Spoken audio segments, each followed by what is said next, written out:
बिस्मिल्लाहिर्रहमानिर्रहीम अस्सलाम वालेकुम जी, कैसे हैं आप लोग सब? उम्मीद है सब खैरियत से होंगे, हैप्पी होंगे, हेल्दी होंगे। आज आपके लिए लेकर आई फिश कबाब की बहुत ही यूनिक सी रेसिपी, जिसको आप एक बार बनाएँगे ना बार-बार बनाना चाहेंगे। बहुत ही टेस्टी, बहुत ही डिलिशियस ये कबाब बनकर तैयार होते हैं।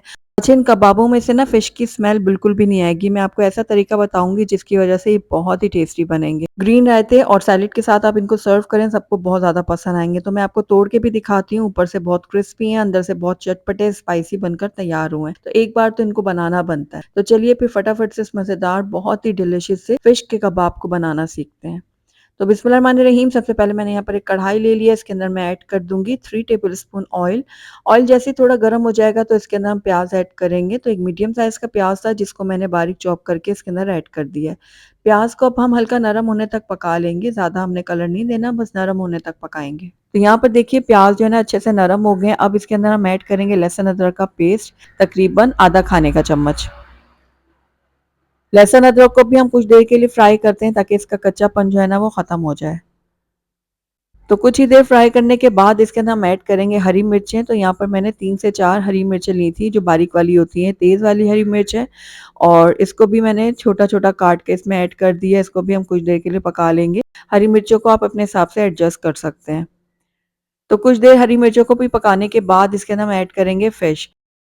तो मैं यहाँ पर बोनलेस फ़िश का इस्तेमाल कर रही हूँ, अगर आप चाहें तो काँटे वाली फ़िश का भी कर सकते हैं, लेकिन उसको बाद में आपको निकालना पड़ेगा तो वो थोड़ी मुश्किल हो जाती है, तो इसलिए बोनलेस फ़िश का इस्तेमाल करने से आसानी हो जाएगी। तो यहाँ पर देखिए फ़िश को भी मैं कुछ देर के लिए पकाऊँगी, हल्का-सा फ्राई करूँगी प्याज़ और लहसुन, अदरक, हरी मिर्च के साथ। तो तकरीबन 2 से 3 मिनट के लिए मैंने फ़िश को पका लिया। अब इसके अंदर मैं इमली का पल्प ऐड करूँगी। तो मैंने 1 खाने का चम्मच इमली ली थी, उसको पानी में भिगो के रख दिया था, उसके बाद उसकी गुठलियाँ निकाल ली थी और उसका पल्प मैं इसके अंदर ऐड कर रही हूँ। इमली का पल्प डालने से ये होगा कि मछली की जो ख़ास स्मेल होती है ना, वो ख़त्म हो जाएगी। तो अगर आप ये नहीं डालना चाहते या आपके पास नहीं है, तो फिर आप लेमन जूस भी ऐड कर सकते हैं। तो बस कुछ देर इसको भी पकाने के बाद इसके अंदर हम ऐड करेंगे कुछ सूखे मसाले। तो हाफ़ टी स्पून मैंने हल्दी पाउडर डाला है, 1 चाय का चम्मच मैंने काली मिर्चों का डाला है, 1 चाय का चम्मच मैंने कुटी हुई लाल मिर्चों का डाला है, 1 चाय का चम्मच गरम मसाला पाउडर डाला है, 1 चाय का चम्मच मैंने ज़ीरा पाउडर डाला है, नमक आप अपने टेस्ट के अकॉर्डिंग डाल सकते हैं, 2 चाय का चम्मच मैंने धनिया पाउडर डाल दिया है। 1 चाय का चम्मच मैं इसके अंदर चाट मसाला पाउडर भी ऐड कर रही हूँ। बस अब सारे सूखे मसालों को भी मैं कुछ देर के लिए पका लूँगी। कुछ देर पकाने के बाद इसके अंदर हम ऐड करेंगे पानी। हमने मछली को गलाना है, इसलिए हम इसके अंदर पानी ऐड करेंगे, लेकिन बहुत ज़्यादा भी ऐड नहीं करना। आप तकरीबन 1 से डेढ़ कप इसके अंदर पानी ऐड कर दीजिएगा। तो थोड़ा-सा मिक्स करने के बाद इसको हम कवर करेंगे और 7 से 8 मिनट के लिए हम इसको लो फ्लेम में पकने के लिए छोड़ देंगे, ताकि मछली हमारी अच्छे से गल जाए। तो यहाँ पर देखिए 7 से 8 मिनट हो गए थे मछली को पकते हुए, तो आइए चेक कर लेते हैं। तो यहाँ पर देखिए माशाल्लाह से बहुत ही ज़बरदस्त सी खुशबुएँ आ रही हैं, पानी ड्राई हो गया है और मसाले भी हमारे अच्छे से पक गए हैं। मछली को भी चेक कर लेते हैं। ये देखिए फिश भी हमारी बहुत अच्छे से गल चुकी है। तो बस इस पॉइंट पे आपने क्या करना है, चम्मच की मदद से ना मछली को तोड़ते जाना है। तो दूसरे मायने में आप इसको श्रेड कर लें।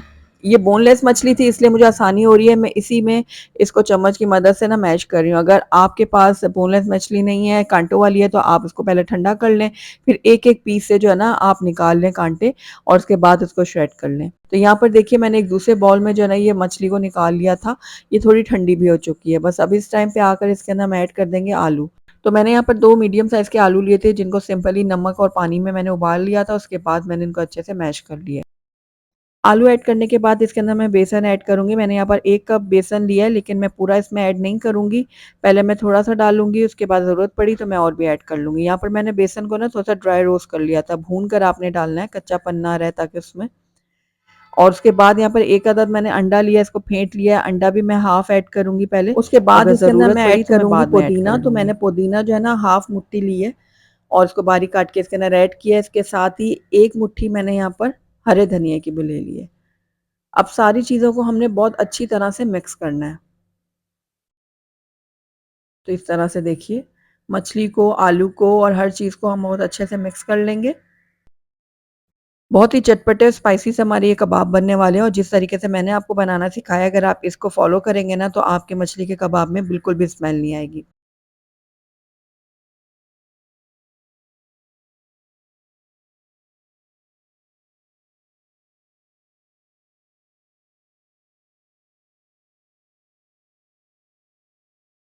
तो जितने छोटे-बड़े आपने कबाब बनाने हैं ना, उस हिसाब से आप इसका मिक्सचर लें कबाबों का और इस तरह से कबाबों की शक्ल दे दें। ये देखिए, बहुत ही ज़बरदस्त से हमारे कबाब जो है ना रेडी हो रहे हैं। तो बस इसी तरह से मैं बाकी के कबाब भी रेडी कर लूँगी।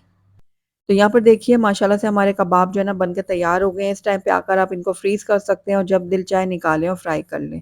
तो चलिए मैं इनको आपको फ्राई करके भी दिखा देती हूँ। तो मैंने यहाँ पर ले लिया एक पैन और इसके अंदर हाफ कप मैं ऑयल ऐड करूँगी। हमने इसको डीप फ्राई नहीं करना, शैलो फ्राई करना है। तो बस अब ये देखिए ऑयल जो है ना थोड़ा-सा गरम हो गया। अब एक-एक करके इसके अंदर हम अपने कबाब डालेंगे और उनको गोल्डन और क्रिस्पी होने तक फ्राई कर लेंगे। तो पहले आप थोड़ी देर के लिए इसको एक साइड से पकने दें। जैसे ये थोड़ा 2 मिनट के लिए पक जाएँगे ना तो उसके बाद हम इसकी साइड चेंज कर लेंगे। तो देखिए 2 मिनट हो गए थे इनको पकते हुए, अब बस इसकी साइड चेंज कर लेते हैं।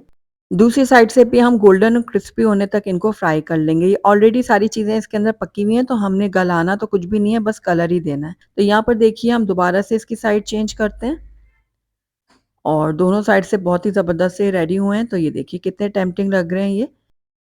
ये देखिए, बस कबाबों को अब मैं निकाल लेती हूँ, उसके बाद आपको प्लेट आउट करके दिखाती हूँ। तो माशाल्लाह से हमारे बहुत ही ऊपर से क्रिस्पी अंदर से बहुत ही चटपटे स्पाइसी से ये फिश के कबाब बनकर तैयार हो गए। तो एक बार आपने मेरी इस रेसिपी को ज़रूर ट्राई करना है और सर्दियों को एन्जॉय करना है। तो ज़रूर ट्राई कीजिएगा, मुझे बताइएगा कि मेरी आज की रेसिपी आपको कैसी लगी। अगर अच्छी लगी है तो इसको लाइक ज़रूर कीजिएगा, फ्रेंड्स और फैमिली में इसको ज़्यादा से ज़्यादा शेयर कीजिएगा। अगर पहली दफ़ा मेरे चैनल पे आएँ तो काइंडली इसको सब्सक्राइब भी कर लें, साथ ही बेल आइकन को भी प्रेस कर दें ताकि मेरी हर नई आने वाली वीडियो की नोटिफिकेशन सबसे पहले आप तक पहुँचे। Thank you for watching. अल्लाह हाफ़िज़।